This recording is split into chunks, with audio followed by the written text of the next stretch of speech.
आज जानकारी मिली कि शर्जील इमाम को दिल्ली की एक न्यायपालिका ने 10 दिन की अंतरिम जमानत सिर्फ इसलिए दे दी क्योंकि उसके भाई की शादी है। अरे काम करो ना, ये हर दूसरे तीसरे दिन जो आप अंतरिम जमानत दे देते हो ऐसे देश विरोधी गतिविधियों में जो लोग जेल में बंद हैं उन लोगों को, और आतंकवादियों को, मजहब विशेष के बलात्कारियों को और हत्यारों को, तो फिर आप उनको जेल में रखते ही क्यों हो? सजा का तात्पर्य ही क्या रह गया जब वो हर दूसरे दिन छूट के बाहर घूमेंगे?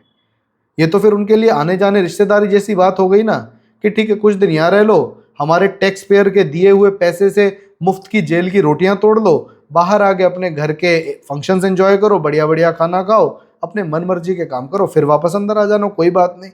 जेल तो तुम्हारी अपनी ही है, न्यायपालिका तुम्हारी अपनी ही है।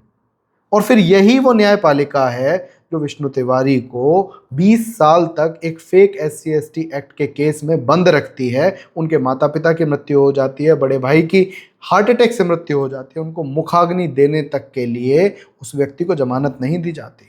और वो अकेले नहीं है, ऐसे अनगिनत किस्से हैं। फिर आप कहते हैं कि हम न्यायपालिका में भ्रष्टाचार की बात न करें।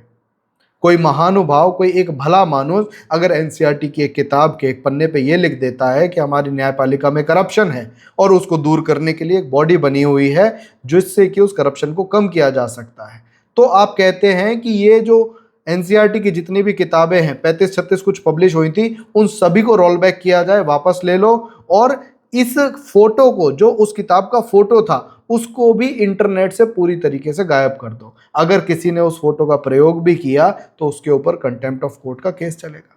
किस देश में रह रहे हैं हम लोग? बलात्कारी खुले घूम रहे हैं, हत्यारे खुले घूम रहे हैं, देश विरोधी गतिविधियों में लिप्त जो लोग हैं खुले घूम रहे हैं, या फिर बड़े आराम से जमानत लेके बाहर आ जाते हैं।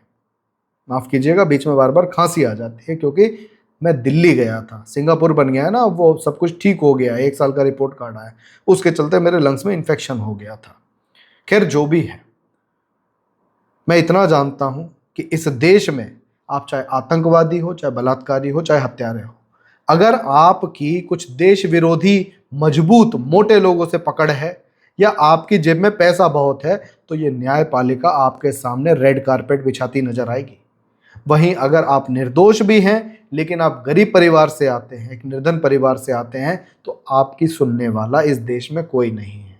न इस देश का तंत्र, न इस देश की पुलिस और न इस देश की न्यायपालिका।